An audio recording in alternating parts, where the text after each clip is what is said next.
Hola hermanos, sean bienvenidos una vez más a esta nuestra segunda semana en la que estaremos reflexionando en este caminar para este Adviento, en esta preparación, esta segunda semana de nuestro simposio de Adviento. El día de hoy nos acompaña el Padre Luis Ramón. Él nos estará compartiendo un tema sobre una gran reflexión de lo que es este Evangelio. Así que sin más, bueno, pues vamos con él. Hola, ¿qué tal? Espero que se encuentren bien. Vamos a reflexionar en esta ocasión sobre el Evangelio de San Marcos, una reflexión cómo vivirlo, una reflexión sobre pues un poquito de teología de lo que contiene este Evangelio. Bueno, primero que nada, pues hay que señalar que Marcos fue discípulo de San Pedro y también fue discípulo de San Pablo. Se presume que en un principio de su misión, por ahí nos explica que primero se le considera como una persona un tanto inmadura y miedosa, ¿no? Porque abandona la misión cuando iba con Pablo. Y posteriormente, pues se presume que él es Juan Marcos, ¿no? Que también habría pasado tiempo con Lucas y que también, pues finalmente viaja con Pedro a Roma y permanece con él, si no me equivoco, hasta su muerte en Roma, ¿no? Que todos sabemos cómo ocurre, ¿no? La muerte de San Pedro, que es legendaria en la tradición de la iglesia, ¿no? Que iba caminando por ahí por la vía Apia, de regreso se sentía derrotado, ya cansado por los años, como dijo José José, viejo cansado, ojeroso y sin ilusiones. Y de pronto ve que viene el Señor, ¿no? Cargando la cruz por la vía Apia rumbo a Roma y le pregunta, ¿Quo vadis Domine? ¿A dónde va, Señor? Y el Señor le responde, voy a Roma a dar la vida de nuevo por mis hermanos. Esto le hace ver a Pedro que no es tiempo de ir a casa a descansar, sino de regresar a dar la vida por Cristo en la predicación, en la ciudad eterna, ¿no? Y finalmente muere ahí, una vez que está siendo crucificado, pues él pide, ¿no? Que no es digno de morir como su maestro y pide ser crucificado al revés. Bueno, pues Marcos habría sido discípulo de este Pedro, vaya en contacto directo con el primer papa, con el primer vicario de Cristo encargado de la iglesia en el mundo de su pueblo. Y bueno, pues él conocería a partir de Pedro. Marcos no fue apóstol directo de Jesús, sí discípulo del Señor, por anuncio de Pablo y de Pedro, y también acompañando también a Lucas por ahí. Pero pues recibe la revelación por manos de San Pedro, ¿no? Conoce al Señor por medio de San Pedro, sus acontecimientos. Es un texto corto comparado con Lucas, comparado con Mateo.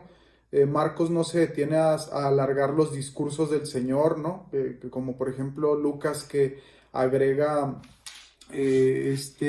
por ejemplo, las parábolas de la misericordia, así conocidas en el capítulo 15, ¿no? Que se da un buen tiempo. Por ejemplo, Lucas se detiene mucho en la reflexión sobre la predicación del Señor, ¿no? Anunciar la buena nueva a los pobres, que va a Cafarnaúm, etc.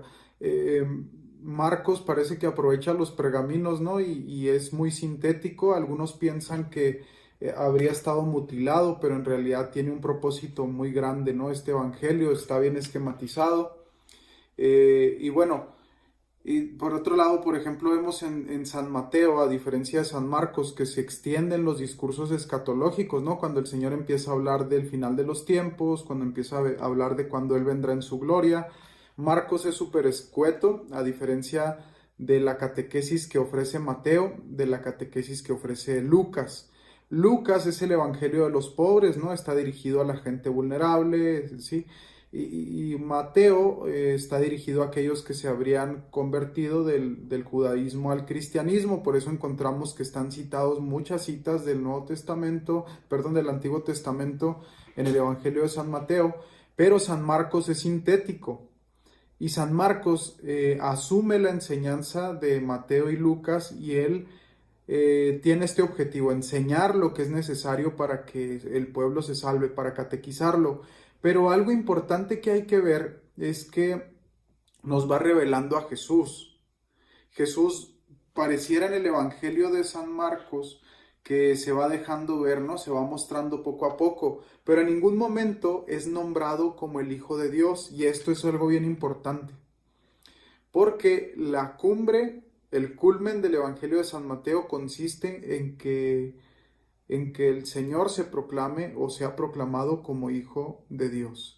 Aunque esto no lo menciona San Marcos, se lo va guardando hasta que esté en el momento culmen, en el momento preciso, y dice, este es el Hijo de Dios. Bueno, podemos ver que San Marcos tiene trazado un esquema, ¿no? En su Evangelio. Tiene trazado un esquema, por un lado, él manifiesta a Jesús en Galilea, tiene dos partes geográficas, ¿no? Se manifiesta en Galilea como alguien novedoso, que está curando, que está siendo muy poderoso en palabra. Es cuando se hace influencer, ¿no? Por ahí lo empiezan a agregar en Facebook, en Twitter, en YouTube, y el Señor se empieza a hacer famoso. Luego vemos que el Señor pues está en Galilea predicando, haciendo obras magníficas a partir del bautismo de Juan, cuando es bautizado por Juan, ¿no? Empieza la misión del Señor, él empieza a predicar, etcétera. Luego, a partir del capítulo 9, se rompe con la segunda parte.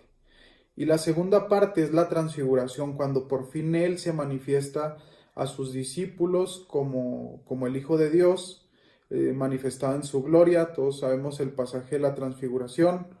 Y vemos por ahí que en el capítulo 9, en esta transfiguración, pues después de ahí el Señor ya es más insistente con el anuncio de su pasión, ¿no? Aquí pues también aparece en San Marcos señaladas las tres anuncios: el Hijo del Hombre será entregado, será entregado a los jefes del mundo, los paganos, y le darán muerte, y bueno, en la transfiguración vemos que Jesús manifiesta pues esta relación con el Padre tan íntima, pero también con el Antiguo Testamento, ¿no?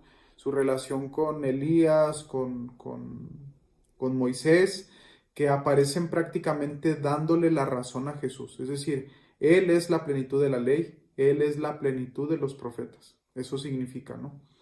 Y bueno, a partir de aquí Jesús empieza a rechazar todo lo que la gente le propone. Y ustedes se acuerdan que constantemente la gente, a partir de aquí, de este capítulo 9, es más marcado que la gente quiere proclamar a Jesús como rey. Quieren establecerlo como rey, quieren lanzarlo en campaña política. Como ya había multiplicado por ahí los panes, pues vamos a tener panaderías y vamos a tener el salario diario asegurado, ¿no? Y Jesús no se deja agarrar, ¿no? Como un panadero de franquicias, dueño de franquicias panaderas.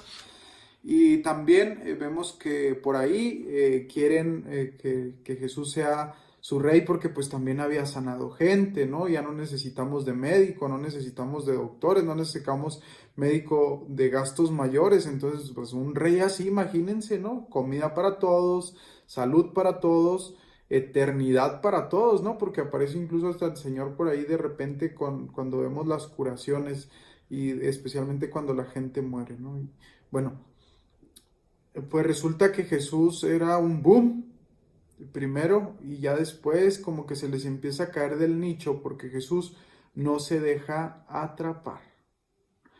Y esto va a tener su consecuencia en la cruz. Ah, ¿no te dejas atrapar?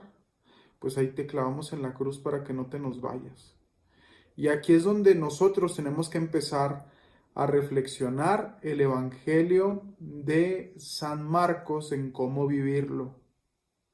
Es un Jesús que no se deja atrapar. Primero que nada, no se deja atrapar por la fama. ¿Cuántas veces nosotros nos colgamos de nuestra fama creyente, de ostentar que nosotros practicamos la fe para señalar a los demás? Incluso para descalificar a los demás, porque qué curioso, ¿no? En la intuición humana, en la naturaleza humana, pareciera que si yo descalifico a otro, yo brillo más.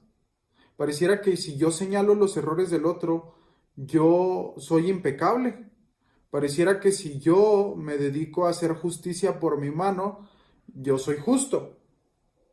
Nos damos cuenta que no. Jesús no se deja atrapar. Jesús no deja que nosotros levantemos bastiones en su nombre bajo una bandera que no nos pertenece, ¿no?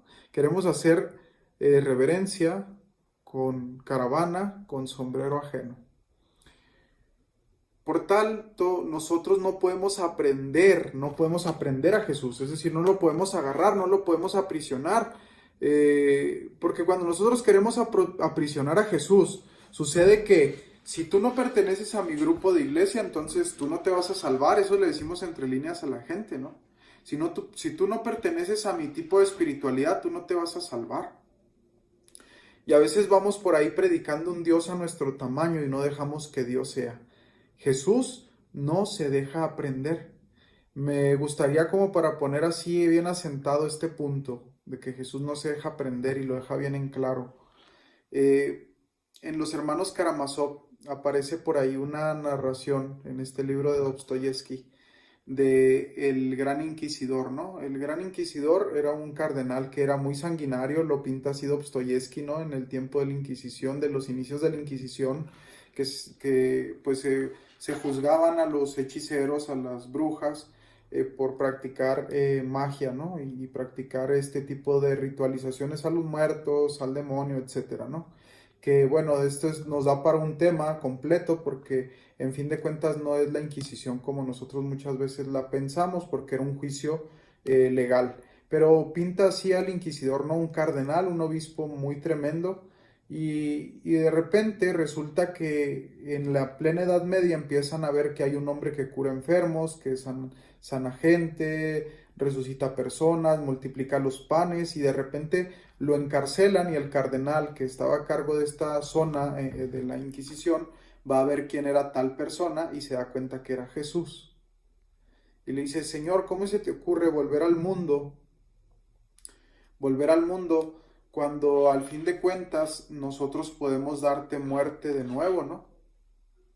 Podemos torturarte, o sea, tú nos das un niño en el pesebre y nosotros no sabemos reconocerlo, ¿no? Buscamos a un rey y nos das un niño en el pesebre. Buscamos un Mesías y nos das a tu hijo en la cruz. Y a nosotros no nos gusta eso, prácticamente le dice el cardenal, ¿no? Y le dice, nosotros te vamos a terminar matando y ya sabes cuál es la dinámica. Jesús lo escucha y le dice, Señor, regrésate por favor a la gloria del Padre, ¿no? Al cielo, y ya no andes buscando que te volvamos a crucificar y a matar, porque a nosotros no nos gusta que tú obres con humildad, ¿no? Al ser humano no lo admite. Y para los rusos, dar un beso en la mejilla es un signo de mucho respeto. Jesús se queda mirando al cardenal, le da un beso en la mejilla y se sale de la celda para seguir predicando y seguir curando gente. Así sucede cuando nosotros queremos aprender a Jesús, cuando queremos limitarlo a una experiencia nada más nuestra, el Señor se nos escapa. No se trata, por tanto, de querer cerrar la experiencia de Dios a como yo lo he vivido. De esta manera nosotros alejamos más a la gente que acercarlo a Él. Hay que dejar a Dios ser Dios y dejar que las personas tengan la experiencia de Dios. Nosotros tenemos esta capacidad, somos únicos e irrepetibles. Somos únicos e irrepetibles. Y si somos únicos e irrepetibles, Dios nos ama de una manera única e irrepetible. La experiencia de Dios que tú tengas, nadie la va a volver a tener. Y la experiencia de Dios que el otro tenga, nadie la va a tener por él. Nosotros tenemos la experiencia de Dios única e irrepetible. Podemos compartir lo que vivimos cuando nos relacionamos con Dios, pero nunca le vamos a poder hacer que el otro entre en mi experiencia de Dios. Hay que dejar que Dios sea en los otros. Y a veces nosotros queremos privatizar esta experiencia de Dios. Dejemos que el otro se acerque a Cristo. Dejemos que Cristo se acerque al otro por medio de nosotros, pero sin estorbarle lo menos. Hay que estorbarle lo menos posible. Siempre le estorbamos, ¿no? Diría San José María Escrivá de Balaguer. Lo diría Pablo VI, ¿no? ¿Dios podía salvar al mundo solo? Sí, sin duda podía. Pero quiso participarnos la alegría de servirlo. San José María Escrivá de Balaguer veía que un niño le ayudaba a su papá. Mientras estaba terminando de pescar, sacaba los peces, el niño le intentaba ayudar, pero apenas le estorbaba al papá. Pero el papá lo dejaba, ¿no? Que le ayudara. que le ayudara, pero apenas le estorbaba. Y dice San José María Escrivá de Balaguer, así somos nosotros. A veces nada más le estorbamos a Dios, pero Dios no nos quita, porque nos participa la alegría de servir a los hermanos. Bueno, pues lo primero que tendremos que aprender del Evangelio, a vivir el Evangelio, es a no aprender a Jesús. Cuando nosotros intentamos aprenderlo, apagamos y dejamos que fluya el Evangelio de Cristo. Bueno, esta es la primera actitud que tendremos que tener. No atrapar a Cristo, sino dejar que Él nos atrape. Eso es lo extraordinario. Diría Monseñor Ríos, que en paz descanse, no hacer cosas para Dios, sino dejar que Dios haga cosas en mí. En esto consiste, ¿no? Bueno, luego vemos que el Evangelio de San Marcos nos presenta a este Jesús muy humano. Incluso veremos por allá a San Cirilo de Alejandría, que dice que Jesús siempre se mueve en dos dinámicas, ¿no? Siempre está presente en dos cosas, ¿no? Y Él es perfecto Dios, es Dios de Dios, luz de luz, como decimos en el credo, pero también es perfecto hombre, verdadero hombre, ¿no? Y el Evangelio de San Marcos nos presenta un Jesús muy humano. Si ustedes quieren leer el Evangelio de San Marcos, quieren conocer a Jesús en sus virtudes humanas, cómo se enojaba, cómo se alegraba, muestra sus emociones humanas, ¿no? Cómo vivía como humano, su cortesía, su forma de tomar distancia, de hacer oración. Si queremos conocer a un Jesús humano que nos enseña a ser humanos, está en el Evangelio de San Marcos. Una lectura viendo cómo son las actitudes de Jesús humanamente hablando, ¿no? Un Dios que se compromete totalmente con la humanidad y que se nos muestra tan humano que se permite, ¿no?, padecer, que se permite caminar con el humano, subir a Jerusalén y padecer, como lo anuncia 3 veces en este Evangelio. Un Dios que necesita de la oración, un Dios que necesita descansar, un humano que necesita llorar, que necesita acercarse al ser humano, que deja que los niños se acerquen a Él. Este Dios necesitado, ¿no?, en la humanidad que tiene. Es decir, Él acepta que a veces necesita descansar, que a veces necesita orar. ¿Cuántas veces nosotros negamos nuestras necesidades y por negar nuestras necesidades nos perdemos de la riqueza? Nadie puede ser rico si no se experimenta que necesita riqueza.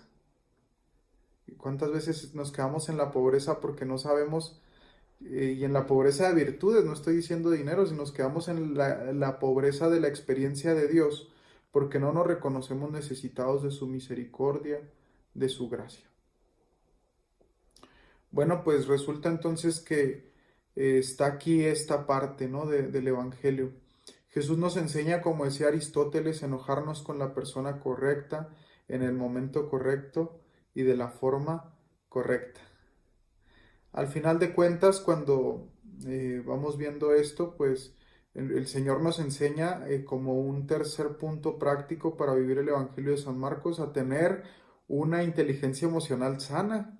El Señor, por ejemplo, cuando aparece aquí de una forma muy cruda, ¿no?, enojado con los cambistas en el templo. Si ustedes se fijan, el Señor en ningún momento agrede a nadie de los vendedores. Tira las mesas, volca las mesas del dinero, pero no dice que haya golpeado a alguien. Porque como diría San Juan 23, una cosa es el problema y otra cosa es la persona. Jesús, cuando está enojado, identifica esta distinción. ¿Qué es el enojo? El enojo es el reconocimiento de una injusticia que se nos está cometiendo. Jesús identifica una injusticia que se está cometiendo contra la casa de su Padre, que es el templo, y empieza a derribar las mesas, y finalmente les hace ver, ¿qué les hace ver? Que no está bien lo que están haciendo. Él está enojado. Pero ojo, en este enojo no los lastima, los saca de forma correcta, con las personas correctas, en el momento correcto que está viviendo esta situación en el templo, ¿no? Pues esta segunda parte que no le gusta mucho a la gente de este Jesús, a partir del capítulo 9, se muestra tan humano que corre el riesgo de que lo juzguen por haber hecho esto, y se gana el desprecio por mostrarse así, ¿no? Mostrar lo que siente, mostrar lo que es, y finalmente le dan muerte, ¿no? Porque un hombre que es auténtico, que es libre, estorba. Y por lo general las personas libres mueren. Pónganse ustedes a ver las personas que martirizan por ser seres libres, ¿no? El Padre Maldonado, San Pedro de Jesús Maldonado, los santos perseguidos, ¿no? Son santos que han muerto porque asusta su libertad. Un hombre libre asusta, es terriblemente espantoso para las mentes esclavas, para los corazones que son esclavos. Dan miedo, dan pavor, porque nos están indicando que estamos hechos para volar alto, diría Juan Gaviota, ¿no? Este libro tan simpático, ¿no? No somos iguales, nos han excomulgado, dice Juan Gaviota, de la comunidad de las gaviotas, porque ellos han querido quedarse sin volar alto. Porque nos han visto diferentes y porque somos diferentes, han huido de nosotros y nos han alejado de ellos a la vez. Bueno, Jesús nos invita a ser diferentes, muy nosotros con muy Él. Es decir, ser nosotros mismos, pero invitándolo a que sea en nuestra vida. Este es el Jesús humano que nos muestra el Evangelio de San Marcos. Y me gustaría sobre todo que termináramos con esta reflexión de cómo Jesús en ningún momento, San Marcos en ningún momento manifiesta a Jesús como el Hijo de Dios, pero cuando ya está, fíjense, en la cruz, que es atravesado por la lanza, dice el soldado romano, fíjense, no lo dice un judío, no lo dice un apóstol de Jesús, lo dice un pagano, alguien que no pertenecía ni siquiera al grupo de Jesús, que decía, Jesús no se deja prender. ¿A quién se le muestra como Dios? A un romano, a los que lo matan. No hay amor más grande que el que da la vida por los amigos, incluso el que perdona a los enemigos, ¿no?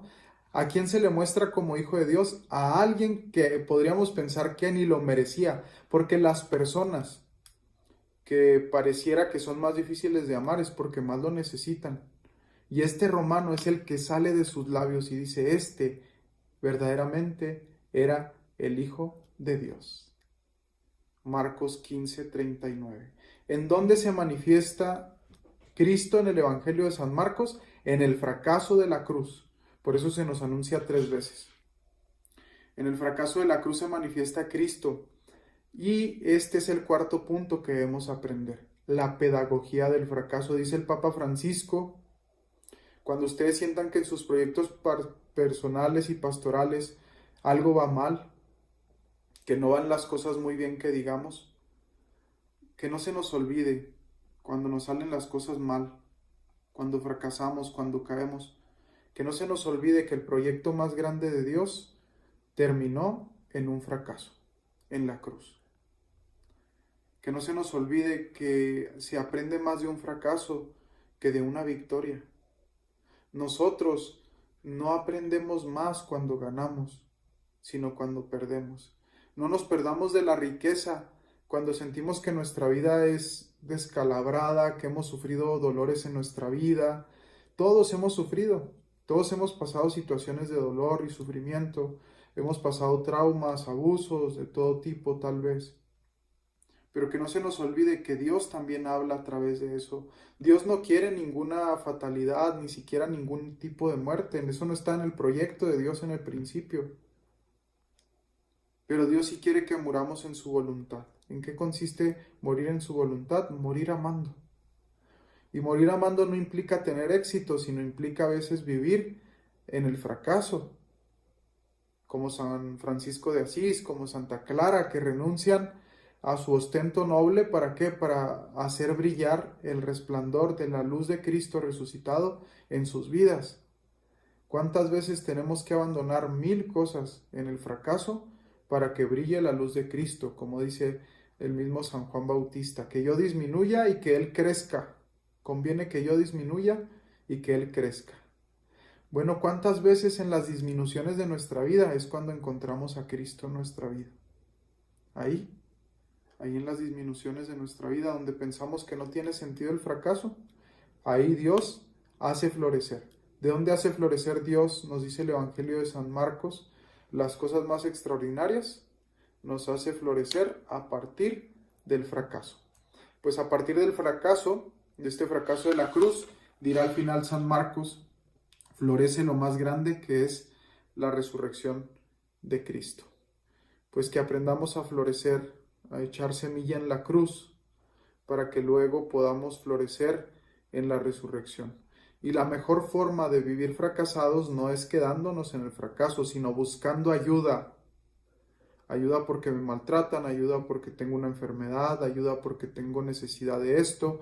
Y una vez que pido ayuda, ayuda para confesarme, ayuda en la Eucaristía, ayuda. Una vez que pido ayuda y que es escuchado mi voz, entonces avanzo, porque entonces viene la resurrección. Hay que pedir ayuda. Dios nos escucha siempre.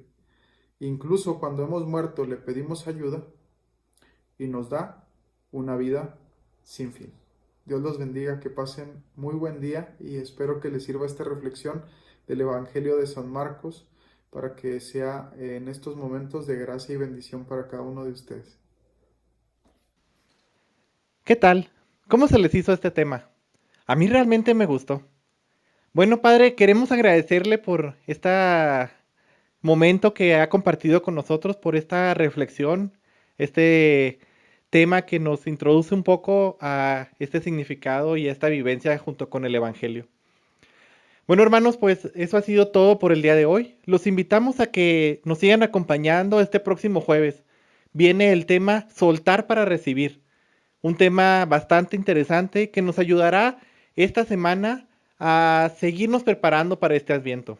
Posteriormente, el sábado tendremos nuevamente un invitado especial. Él es Ignacio, de aquí de la parroquia de San Francisco Javier. Él nos viene a hablar un poco acerca, pues, de una reflexión más sobre el Evangelio y a compartirnos algunos cantos y oración. Así que no se lo pierdan. Los invitamos a que sigan aquí al pendientes en nuestras páginas en Facebook y sobre todo que vayan y nos ayuden a seguir el canal de YouTube. Aquí abajo en este video están los enlaces, así que los invitamos a que vayan allá. De esta manera nos estarán ayudando cada vez más a crecer en este gran proyecto de Dios. Y bueno, sobre todo porque de aquí en adelante, después de que termine este simposio, la mayoría de los contenidos que subamos los vamos a hacer directamente en YouTube. Hoy por ocasión especial lo estamos compartiendo en nuestra red de Facebook. Pero si quieren seguir más, si quieren seguirnos acompañando en esta gran familia desde las redes, pues los invitamos que vayan a YouTube, se suscriban y nos sigan allá. Así que eso es todo. Hasta luego.